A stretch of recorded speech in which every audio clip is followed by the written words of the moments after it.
I'm always hurting. Hurt my back? Somebody says, getting a little older, Dad? I says, yeah, I wish.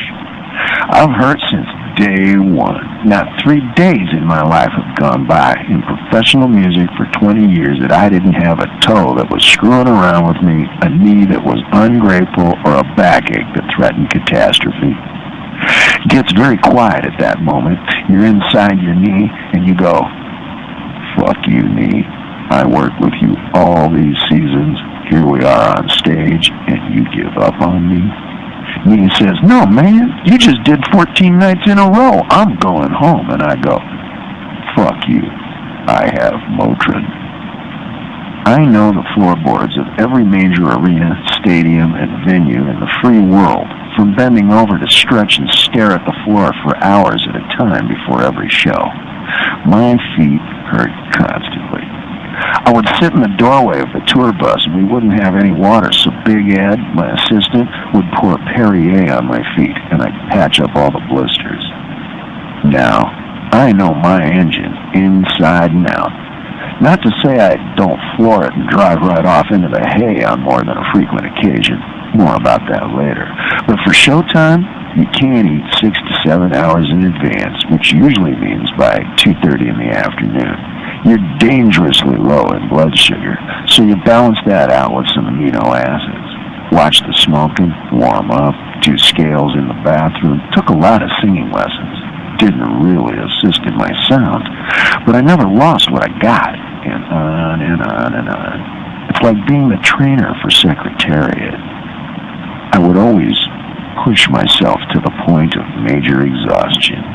Would come off stage so dehydrated we'd have to have paramedics there, and they would have to bag me while I ate dinner. I'd sit there with 3 saline tubes in my arms while I ate. I'd be so dehydrated I'd clench up, or oxygen on the side of the stage, what have you. I took great pride in that I could max it so hard that I would pass out. One night in Memphis, I smashed a guitar on stage and a piece flipped up, and that's why I have this scar under my eye. Chicks kind of dig it. Finished the show and they band-aided me up. Everybody was gagging. I finished the show, walked to the side of the stage, and passed out. When I woke up, I was on a bed in the emergency room. They didn't want to wake me up, so the call sheet was sitting on my chest. Under occupation, the nurse had written, circus performer. When I played in Vegas, we did 10 shows in a row, direct, and I never left the stage once. I had hurt my leg weeks before the show, lugging my kayak out of Florida storm waters and pulled a muscle, what the cowboys call lumbago. Hurt from the small of my back all the way down to my ankle. I'd wake up with my whole leg just fucking screaming. I couldn't sleep. I'd wake up 5 times a night, and this was a month and a half before the actual showtime. Then we get to showtime. I got several tattoos on my ankle, and one of them is Huckleberry Finn in silhouette underneath the full moon with New York City in the background. The therapist put so much electricity through me to get this leg going again with the electrodes on the ankle that it burnt a permanent hole in the moon. One of the best injuries I ever sustained was when Van Halen played at the famous Piper Club in Rome. The Beatles had played there, and it looked like all those early 60s movies with the very low ceilings with the old pipes. They were shooting us for a television show, one of those ready, steady, go kind of pop gigs. And we did a couple of run-throughs because it's going to be for live television. And I determined the best way to go is they start off with black, the lights are off, you count 1, 2, 3, and I would jump up. And the lights would come on while I was in midair. So we run it through a couple of times, and there's this big mirror ball about 15 feet above my head, and everything's working beautifully. We get ready.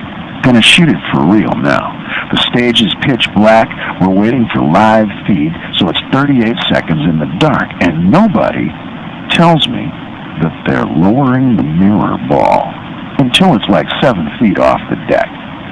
I get down in the crouch, and I'm ready. I'm all hunched up on the floor, and they say, 1, 2, 3, you know what's next. The lights come on, and I launch myself skyward. And do you know that feeling when catastrophe is unavoidable and everything goes into slow motion? And you're just like an innocent bystander watching it all happen? My nose saw the ball first and said in very slow motion, "Hey, ball." And the ball said, "Hey, nose." Cut instantly back into full-time fast real motion, and bam, I just crunched my nose big time, slammed it into full speed ahead, come down on the stage with my head in my hands, bleeding all over the place, had to discontinue the shoot. They put me in the car. We rush off to the main general hospital in Rome, which is like, I don't know what, Allied Occupational Forces. Quickly, boil some water and bring me some fresh towels, complete with the gurneys with the big wheels from all your favorite war movies. Doctor greets me in a private room. He's wearing the surgeon's smock, which goes down below his knees, and he's supposed to wear it backwards, drawstring in the back, right? Except he's wearing it front ways, and he's got no undershirt on, so it looks like me, you know, with the chest hair poking out. And he's got a plunging neckline, and he's smoking a cigarette. And he puts the cigarette in his mouth, and he tilts my head, and he looks at the nose, and he oohs, and he ahs, and he goes, "Okay, absolutely, he needs a surgery immediately, and we're checking into the hospital now, and right now I do a surgery, everything okay, and maybe 6 or 7 a day." And I says, "I want a conflicting opinion." They bring in another little character right out of an Abel Ferrara movie, and he looks and says, "You don't have to stay at the hospital, but the surgery is not necessary, but I must pack the nose right now, and absolutely you come back every day, 4 days minimum." And I says, "I need another opinion." A third guy is brought in, and he says, "Do nothing, just rest." By now, my nose is swelled up as big as my thigh. Okay, gotta rest. It hurts to even move. So they pack my nose. They put bandages all over it to stabilize it.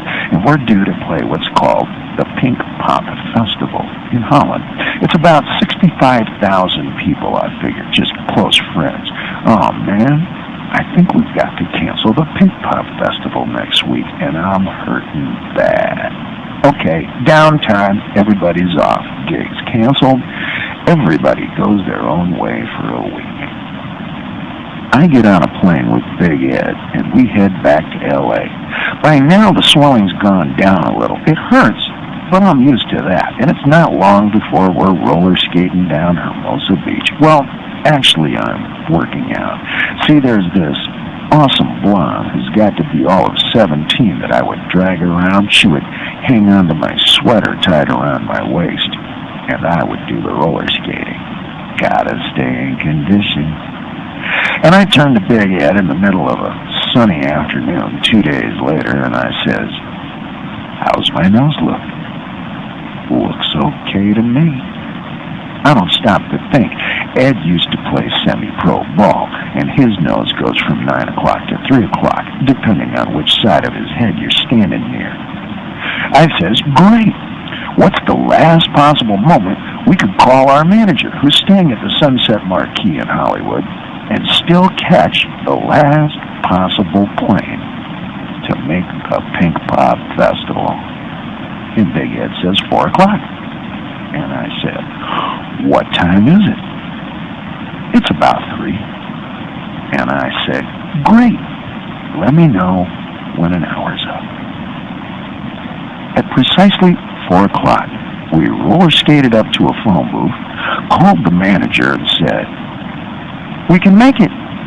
Massive hysterical dash to put together the airplane flights, the visas, phone calls are made, the trucks have to get from Brussels to Holland, the whole thing. And when I stepped off the plane, I had big pieces of tape over my nose. There's all kinds of press at the airport, and they're all delighted that we're going to make it. And they're interviewing me, and they're asking me, "So, what is this you wear on your face? It's like American Indian." No, they thought it was a fashion statement. Another time, another tour, and there were these stitches over my eye, like a dozen. I forget what from, but we had to fly to Europe immediately. And the road manager was a cook. He had been through the Culinary Institute, and I figured, well, he's got the best hand. You're the one that's going to pull my stitches.